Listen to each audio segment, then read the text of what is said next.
आज जैसे ही खबर मिली कि इरफान खान नहीं रहे, एक्टर नहीं रहे इरफान खान, ऐसा लगा जैसे कि एक पर्सनल लॉस हो गया है। और मैं आपको बताऊंगी कि हालांकि मैं उनसे कभी मिली नहीं, लेकिन उन्होंने किस तरह से मुझे इंस्पायर किया और क्या क्या ऐसी चीज़ें हुई कि मैं एक तरीके से उनको अपना गुरु मानती थी बहुत सारी चीज़ों में। सिर्फ एक्टिंग तो, मैं एक एक्ट्रेस तो नहीं हूँ, लेकिन एक्टिंग के अलावा उनके हर एक पर्सोना में मैं उनको अपना गुरु मानती हूँ। मैं आपको बताती हूँ किस तरह से ये मेरी, जो कहना चाहिए, उनके साथ जुड़ाव शुरू हुआ। जब मैंने इनिशियल उनकी मूवीज़ देखी और काफ़ी सारे इंटरव्यूज़ वॉच, क्योंकि मुझे इंटरेस्ट आया था पहली बार से ही। जिस तरह से वो हिंदी और हिंदुस्तानी बोलते थे, जितनी इंटेंसली जिस तरह से वो प्रोनाउंस किया करते थे, और एक पहली बार मुझे लगता है मैं एक ऐसे एक्टर को देख रही थी जो अपने हिंदी बोलने वाले होने को एक प्राइड की तरह प्रोजेक्ट करता था। और जो कभी जिसने इस बात के लिए जैसे माफ़ी से नहीं मांगी, या बैक फुट पे नहीं हुए कि भाई हम बेसिकली हिंदी बोलते हैं। एकदम बढ़िया साफ शब्द बोलना, और उस बात को हर एक इंटरव्यू में, जितने भी इंटरव्यू मैंने उनके देखे हैं, वो अपने हिंदी मीडियम बैकग्राउंड को हमेशा एक प्राइड और ग्लोरी की तरह प्रोजेक्ट करते थे। और वो चीज़ मुझे इतनी अच्छी लगती थी, उनका शब्दों का प्रयोग, जिस तरह वो प्रोनाउंस करते थे।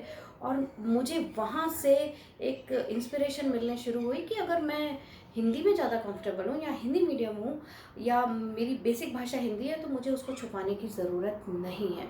और मैं, बहुत कम एक्टर्स हैं या सेलिब्रिटीज़ हैं जिनको मैं क्लोजली फॉलो करती हूँ, और इरफान खान को मैं करती थी। उनका हर इंटरव्यू कई कई बार देखा है मैंने, हर इंटरव्यू पढ़ती थी।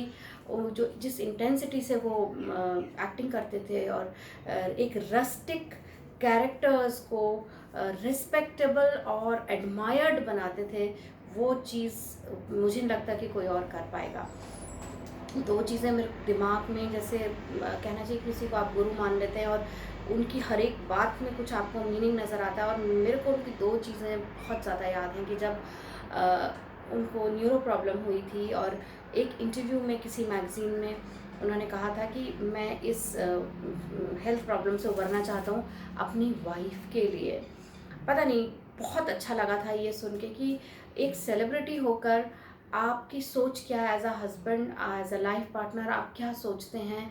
और इस सोच के पीछे कितना आप अगर ध्यान से सोचें तो किस तरीके की रिस्पेक्ट और लव है आपके लाइफ पार्टनर के लिए, कि वो अकेला रह जाएगा, वो कैसे करेगा। तो I don't want to die, जो भी कुछ मुझे करना पड़े। उस इंटरव्यू में उन्होंने कहा था कि जो भी कुछ मुझे इस लड़ाई से लड़ने के लिए करना पड़े मैं करूँगा, बिकॉज मैं अपनी वाइफ के लिए ज़िंदा रहना चाहता हूँ। और दूसरी चीज़ एक और इंटरव्यू में थी जो कि मुझे बिल्कुल जैसे दिमाग में फंसी हुई है, कि उन्होंने कहा कि मुझे मेरे नाम से भी अटैचमेंट नहीं है। क्वेश्चन मेरे ख्याल से ये था कि आपको एक्टर और स्टार होने में क्या फ़र्क लगता है, कभी आपका मन करता है कि आप स्टार हों। तो उन्होंने कहा कि इस तरह के अटैचमेंट्स मुझे नहीं, मैं अच्छा काम करना चाहता हूँ, मैं बहुत अच्छी एक्टिंग करना चाहता हूँ। जब मुझे अपने नाम तक से अटैचमेंट नहीं है, तो उसको स्टारडम मिले या ना मिले क्या फ़र्क पड़ता है। तो वो जो चीज़ थी ना कि आप अटैच मत हों, जो भी कुछ आपका गोल है, ऑब्जेक्टिव है, आप अपने काम पर ध्यान दें और आप अपने काम में एक्सीलेंट होना चाहते हैं। ये चीज़ मुझे कई मौक़ों पे उनके इस इंटरव्यू ने इंस्पायर किया कि ये एक जीने का फ़लसफ़ा है जो होना चाहिए। तो और ख़ैर एक्टिंग तो कमाल की करते थे, और कई सारे इंटरव्यूज़ में, जो टीवी वाले इंटरव्यूज़ होते हैं, उसमें मैं देखती थी कि अपने बैकग्राउंड का, अपने गांव का, अपने रस्टिक रूट्स का के बारे में कितना खुल के बात करते थे। कभी छुपाने की कोशिश नहीं करी, कभी ये नहीं जताना चाहा कि हम भी कोई एलीट बैकग्राउंड से आते हैं। एक वो चीज़ मुझे बहुत पसंद आती थी कि एक मिनट में वो वापस वही अपने जो ओरिजिनल रस्टिक सेल्फ है उस पर आ जाते थे, और बहुत प्राइड के साथ उस बात को कहते थे, उस भाषा को यूज़ करते थे, और शब्दों का इतना अच्छा प्रयोग करते थे। मुझे सच कह रहे हो, कल मैंने पढ़ा था कहीं पर कि उनका, वो एडमिट हुए हैं और कुछ स्टमक रिलेटेड इशू है, लेकिन मुझे लगा था कि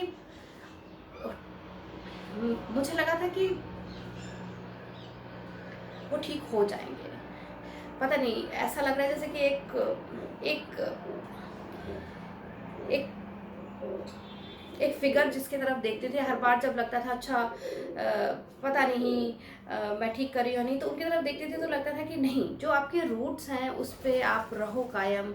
और एक पता नहीं लुक अप करती थी बहुत ज़्यादा, हर एक इंटरव्यू को इतना एंजॉय करती थी कि कोई इंसान एक लेवल पे पहुंच के भी इतना अपनी जड़ों से जुड़ा हुआ है। और जिस तरह से वो भाषा का प्रयोग करते थे, हिंदी को एक मूवीज़ में पहले क्या होता था, हिंदी कुछ हंसी मजाक के तौर पे लोग हिंदी का मजाक बना रहे हैं कि वो हिंदी मीडियम है या वो शुद्ध हिंदी बोलता है तो मजाक बना रहे हैं। वो इतनी अच्छी हिंदुस्तानी और हिंदी वर्ड्स का यूज़ करते थे। और इतना लोग जिसको कहते हैं ना कि एक जगह दी उन्होंने उस तरह की भाषा को फिल्मों में, उस तरह के बैकग्राउंड को, उस तरह की एक रस्टिक पर्सनालिटी को। और उस चीज़ को मुझे नहीं लगता कोई रेप्लिकेट कर पाएगा। अब हम सिर्फ श्रद्धांजलि दे सकते हैं। और बार बार उनके इंटरव्यू पढ़ रही हूँ, सुबह से हिम्मत ही नहीं हो रही थी कि वीडियो रिकॉर्ड करूँ। और बार बार कितने सारे इंटरव्यूज़ देख लिए, और बार बार वही चीज़ लग रही कि ऐसा नहीं हो सकता, ऐसा नहीं हो सकता कि एक इंसान जो इतना कंट्रीब्यूट कर रहा था वो क्यों चला गया। बहुत बहुत ज़्यादा खल रही है ये चीज़।